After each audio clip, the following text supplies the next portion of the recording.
Usai menjalani pemeriksaan, Gus Yakut mengaku dicecar 18 pertanyaan oleh penyidik KPK. Menurut Budi Prasetyo, pemeriksaan kali ini untuk fokus pada pendalaman proses pembagian kuota haji antar jalur reguler dan khusus.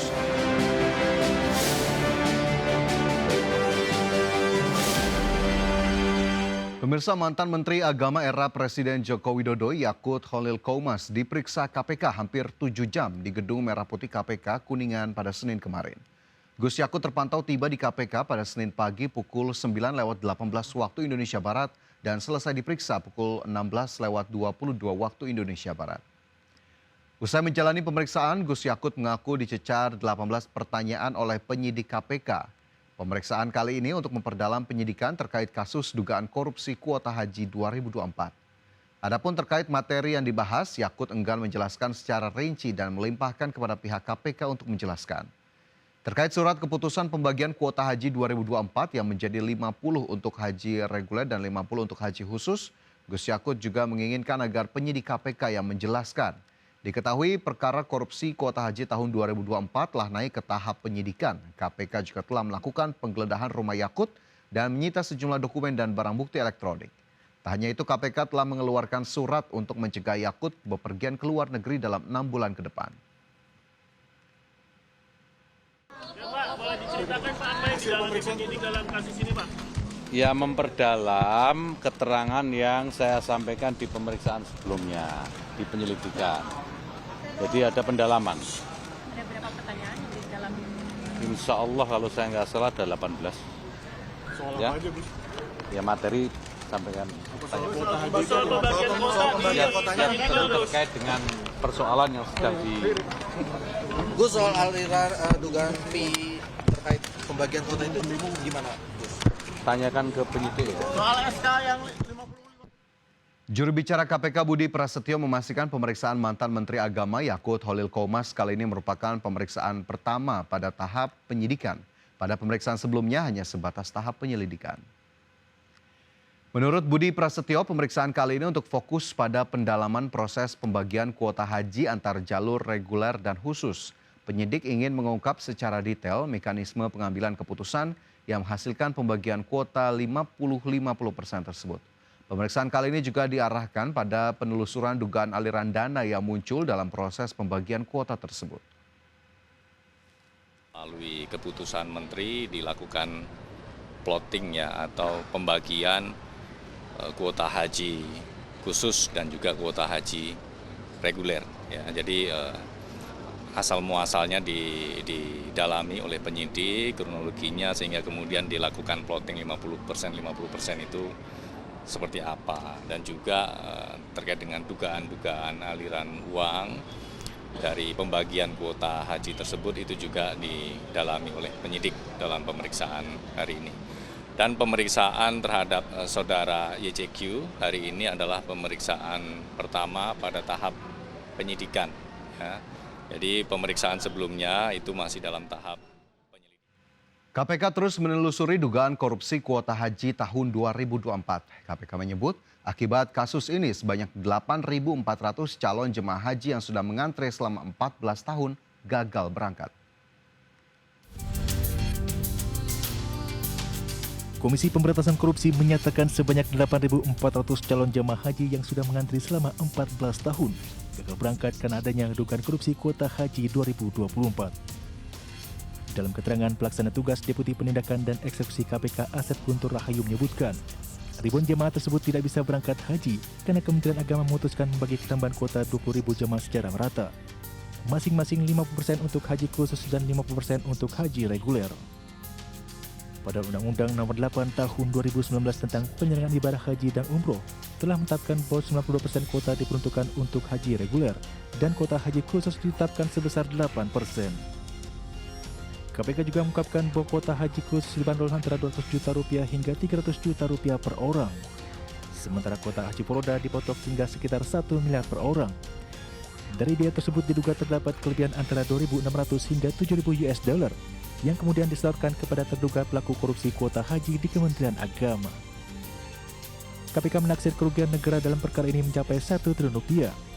KPK juga sudah memeriksa jumlah pihak untuk dimintai keterangan, termasuk mantan Menteri Agama Yakut Khalil Qoumas. KPK juga sudah mencegah 3 orang berpergian ke luar negeri demi kepentingan penyidikan, yakni Menteri Agama Yakut Khalil Qomas, mantan staf khusus Yakut Ishak Abdillah Aziz, dan pengusaha Biro Perjalanan Haji dan Umroh Fuad Hasan Mansur. Dari Jakarta, Tim Liputan IDX Channel. Kita ke informasi lain, pemirsa. Badan Pusat Statistik kembali menjadi sorotan terkait sikap transparansi publik yang belakangan semakin diragukan. Kalangan ekonom menilai BPS seharusnya memiliki sikap transparan atas data yang dikelola, terutama dalam mengkomunikasikan hasil survei untuk menjaga kredibilitas data ekonomi nasional.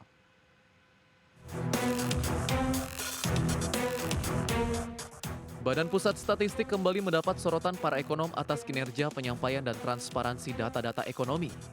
Direktur Eksekutif Indef, Esther Sri Astuti menyebut, sejak rilis data pertumbuhan ekonomi triwulan kedua sebesar 5,12% pada awal bulan lalu, muncul keraguan atas klaim data BPS akibat tidak adanya keterbukaan komunikasi BPS sebagai lembaga publik.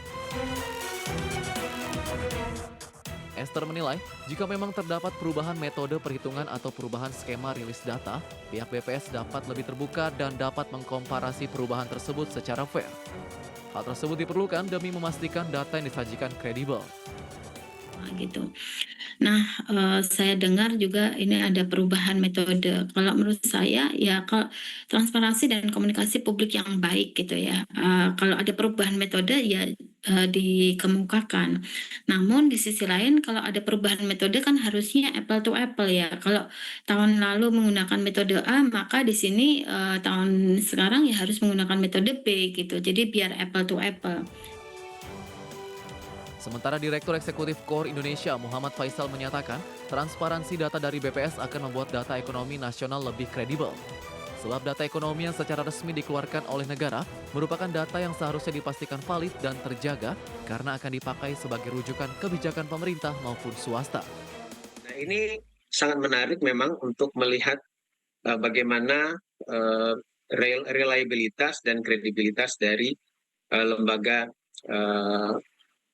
statistik seperti BPS ya, karena tentu saja objektivitas dan kredibilitas ini dari lembaga ini itu menjadi acuan bukan hanya oleh masyarakat tapi juga pelaku usaha, termasuk juga menjadi acuan bagi pemerintah untuk mengeluarkan kebijakan-kebijakan yang tepat tentu saja. Sebelumnya data pertumbuhan ekonomi pada kuartal 2 sebesar 5,12% dipertanyakan banyak pihak. Data tersebut dianggap tidak sesuai dengan kondisi di lapangan. Jakarta, Raharjo Patmo, IDX Channel. Sebelumnya dalam rapat kerja dengan Komisi 10 DPR RI beberapa waktu lalu, Kepala BPS Amalia Adininggar Widyasanti membantah anggapan banyak pihak yang menuding adanya manipulasi laporan data pertumbuhan ekonomi pada kuartal 2 2025. Ia memastikan metodologi perhitungan pertumbuhan PDB tersebut telah sesuai dengan standar internasional. BPS juga menjadi satu-satunya lembaga statistik yang mengukur PDB.